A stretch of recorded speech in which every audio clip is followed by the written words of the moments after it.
and then he died. When Lamech had lived 182 years, he had a son. He named him Noah and said, He will comfort us in the labor and painful toil of our hands, caused by the ground the Lord has cursed. After Noah was born, Lamech lived 595 years and had other sons and daughters. Altogether, Lamech lived 777 years, and then he died. After Noah was 500 years old, he became the father of Shem, Ham, and Japheth. When men began to increase in number on the earth and daughters were born to them, the sons of God saw that the daughters of men were beautiful, and they married any of them they chose. Then the Lord said, My spirit will not contend with man forever, for he is mortal. His days will be 120 years. The Nephilim were on the earth in those days, and also afterward, when the sons of God went to the daughters of men and had children by them. They were the heroes of old, men of renown. The Lord saw how great man's wickedness on the earth had become, and that every inclination of the thoughts of his heart was only evil all the time. The Lord was grieved that he had made man on the earth, and his heart was filled with pain. So the Lord said, I will wipe mankind, whom I have created, from the face of the earth, men and animals and creatures that move along the ground, and birds of the air. For I am grieved that I have made them. But Noah found favor in the eyes of the Lord. This is the account of Noah. Noah was a righteous man, blameless among the people of his time, and he walked with God. Noah had 3 sons, Shem, Ham, and Japheth. Now the earth was corrupt in God's sight and was full of violence. God saw how corrupt the earth had become, for all the people on earth had corrupted their ways. So God said to Noah, I am going to put an end to all people, for the earth is filled with violence because of them. I am surely going to destroy both them and the earth. So make yourself an ark of cypress wood. Make rooms in it and coat it with pitch inside and out. This is how you are to build it. The ark is to be 450 feet long, 75 feet wide, and 45 feet high. Make a roof for it and finish the ark to within 18 inches of the top. Put a door in the side of the ark and make lower, middle, and upper decks. I am going to bring floodwaters on the earth to destroy all life under the heavens, every creature that has the breath of life in it. Everything on earth will perish. But I will establish my covenant with you, and you will enter the ark, you and your sons and your wife and your sons' wives with you. You are to bring into the ark 2 of all living creatures, male and female, to keep them alive with you. 2 of every kind of bird, of every kind of animal, and of every kind of creature that moves along the ground will come to you to be kept alive. You are to take every kind of food that is to be eaten and store it away as food for you and for them. Noah did everything just as God commanded him. The Lord then said to Noah, Go into the ark, you and your whole family, because I have found you righteous in this generation. Take with you 7 of every kind of clean animal, a male and its mate, and 2 of every kind of unclean animal, a male and its mate, and also 7 of every kind of bird, male and female, to keep the various kinds alive throughout the earth. 7 days from now I will send rain on the earth for 40 days and 40 nights, and I will wipe from the face of every living creature I have made. And Noah did all that the Lord commanded him. Noah was 600 years old when the flood waters came on the earth. And Noah and his sons and his wife and his sons' wives entered the ark to escape the waters of the flood. pairs of clean and unclean animals, of birds and of all creatures that move along the ground, male and female, came to Noah and entered the ark, as God had commanded Noah. And after the 7 days the floodwaters came on the earth. In the 600th year of Noah's life, on the 17th day of the 2nd month, on that day all the springs of the great deep burst forth, and the floodgates of the heavens were opened, and rain fell on the earth 40 days and 40 nights. On that very day Noah and his sons, Shem, Ham, and Japheth, together with his wife and the wives of his 3 sons, entered the ark. They had with them every wild animal according to its kind, all livestock according to their kinds, every creature that moves along the ground according to its kind, and every bird according to its kind, everything with wings.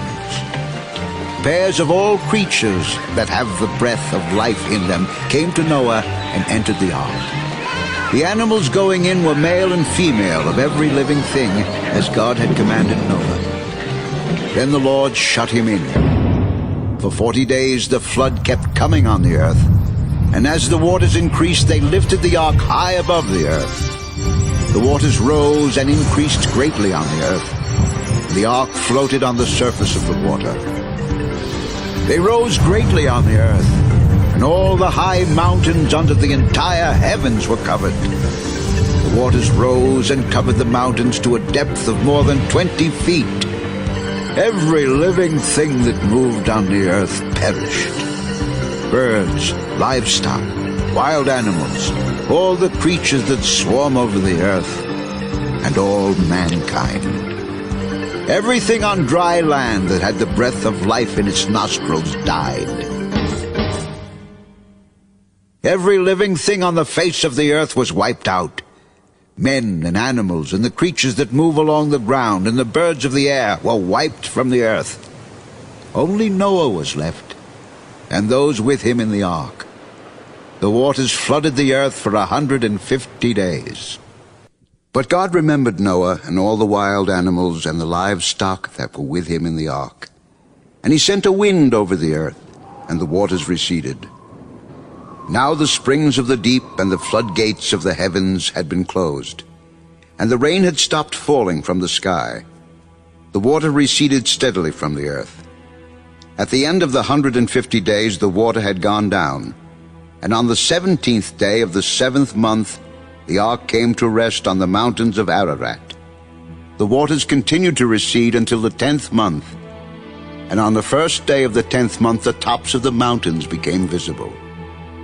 After 40 days Noah opened the window he had made in the ark and sent out a raven, and it kept flying back and forth until the water had dried up from the earth. Then he sent out a dove to see if the water had receded from the surface of the ground.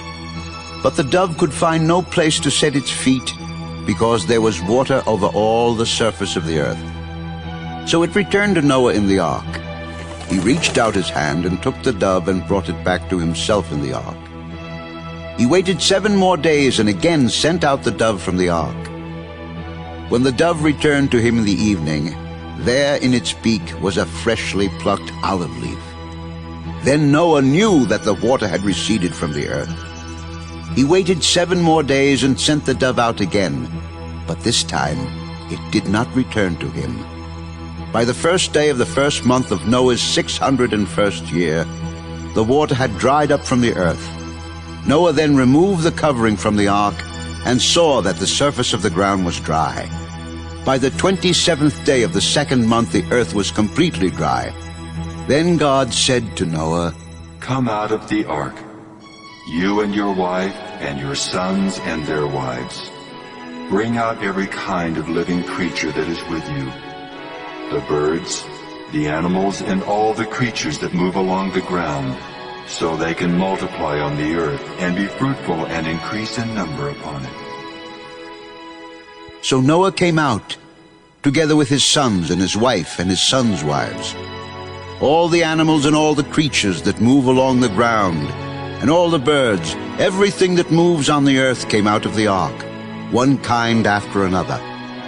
Then Noah built an altar to the Lord, and, taking some of all the clean animals and clean birds, he sacrificed burnt offerings on it. The Lord smelled the pleasing aroma and said in his heart, Never again will I curse the ground because of man, even though every inclination of his heart is evil from childhood. And never again will I destroy all living creatures as I have done. As long as the earth endures, seed time and harvest, cold and heat, summer and winter, day and night will never cease.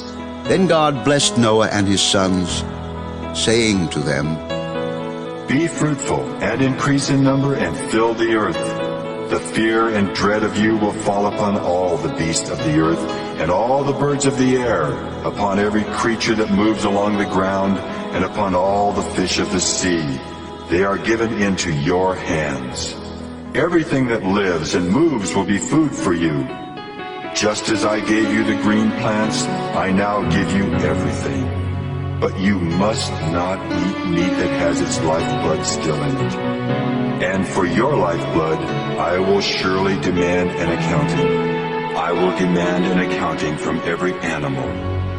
And from each man too I will demand an accounting for the life of his fellow man. Whoever sheds the blood of man, by man shall his blood be shed. For in the image of God has God made man. As for you, be fruitful, and increase in number.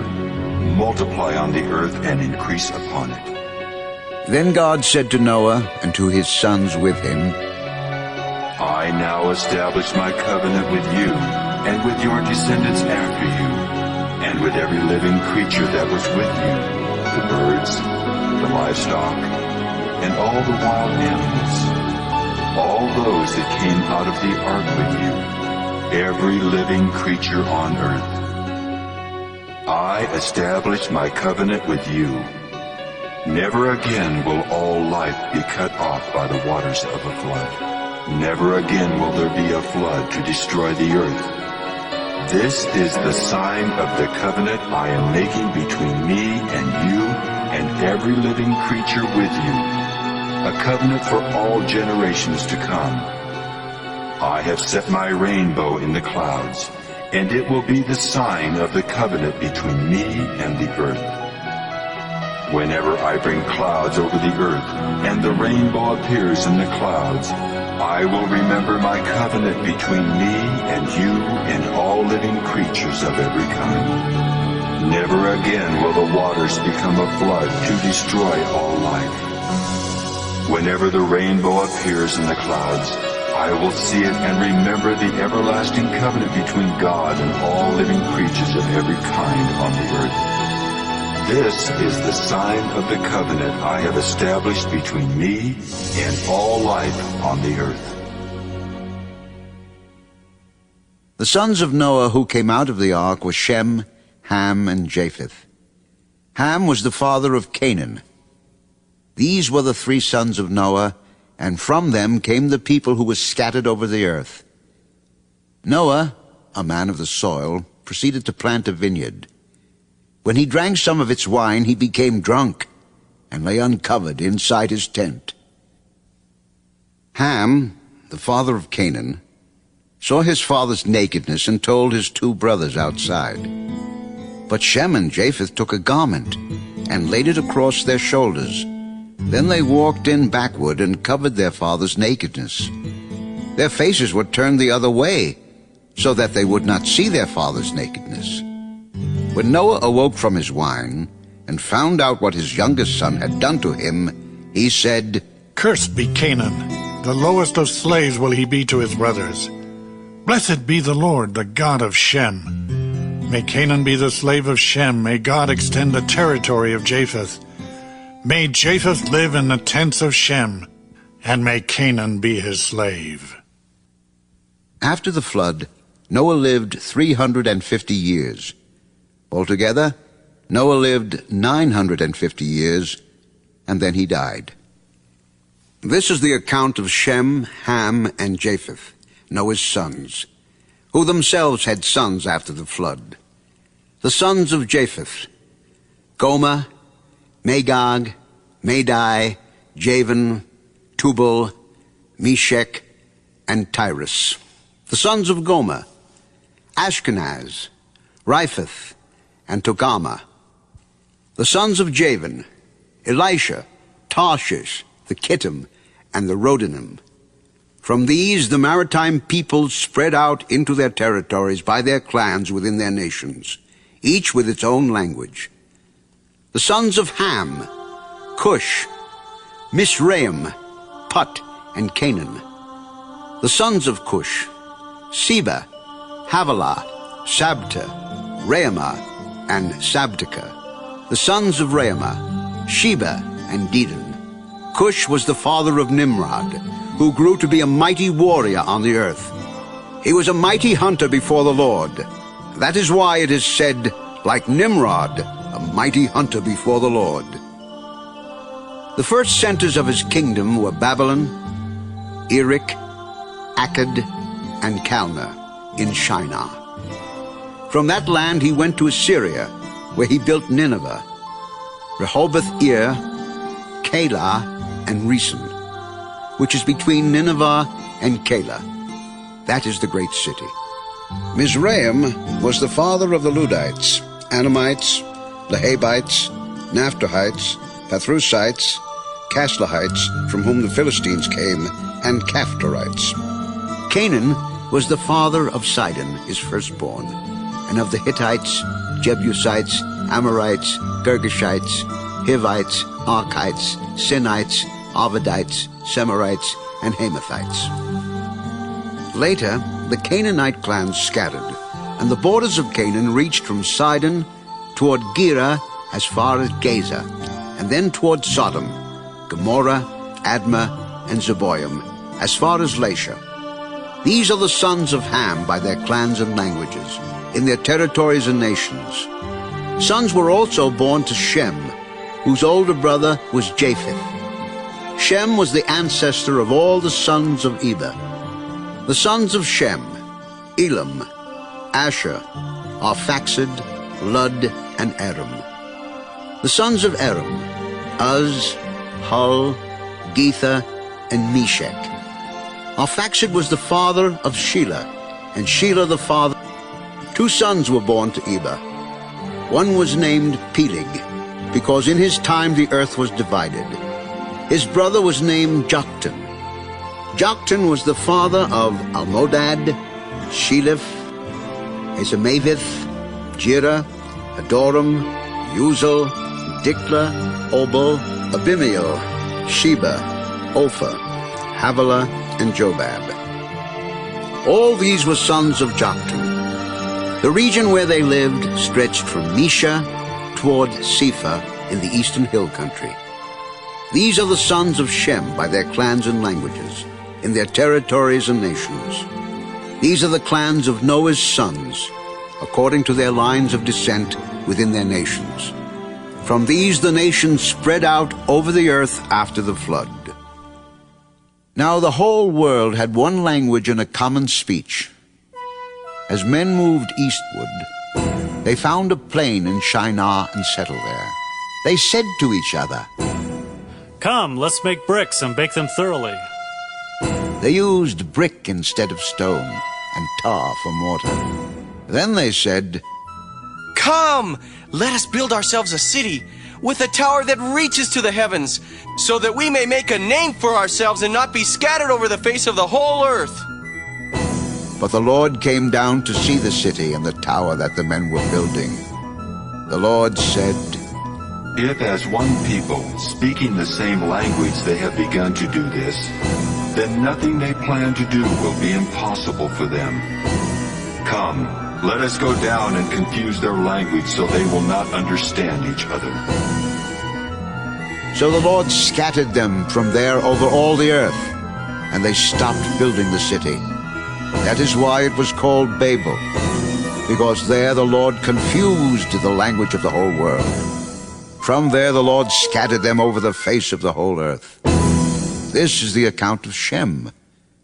2 years after the flood, when Shem was 100 years old, he became the father of Arphaxad. And after he became the father of Arphaxad, Shem lived 500 years and had other sons and daughters. When Arphaxad had lived 35 years, he became the father of Shelah. And after he became the father of Shelah, Arphaxad lived 403 years and had other sons and daughters. When Shelah had lived 30 years, he became the father of Eber. And after he became the father of Eber, Shelah lived 403 years and had other sons and daughters. When Eber had lived 34 years, he became the father of Peleg. And after he became the father of Peleg, Eber lived 430 years and had other sons and daughters. When Peleg had lived 30 years, he became the father of Reu. And after he became the father of Reu, Peleg lived 209 years and had other sons and daughters. When Reu had lived 32 years, he became the father of Serug. And after he became the father of Serug, Reu lived 207 years and had other sons and daughters. When Serug had lived 30 years, he became the father of Nahor. And after he became the father of Nahor, Serug lived 200 years and had other sons and daughters. When Nahor had lived 29 years, he became the father of Terah. And after he became the father of Terah, Nahor lived 119 years and had other sons and daughters. After Terah had lived 70 years, he became the father of Abram, Nahor, and Haran. This is the account of Terah. Terah became the father of Abram, Nahor, and Haran. And Haran became the father of Lot. While his father Terah was still alive, Haran died in Ur of the Chaldeans, in the land of his birth. Abram and Nahor both married. The name of Abram's wife was Sarai, and the name of Nahor's wife was Milcah. She was the daughter of Haran, the father of both Milcah and Iscah. Now Sarai was barren. She had no children. Terah took his son Abram, his grandson Lot, son of Haran, and his daughter-in-law Sarai, the wife of his son Abram, and together they set out from Ur of the Chaldeans to go to Canaan. But when they came to Haran, they settled there. Terah lived 205 years, and he died in Haran. The Lord had said to Abram, Leave your country, your people, and your father's household, and go to the land I will show you. I will make you into a great nation, and I will bless you. I will make your name great, and you will be a blessing.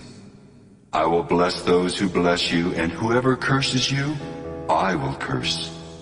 And all peoples on earth will be blessed through you. So Abram left as the Lord had told him, and Lot went with him. Abram was 70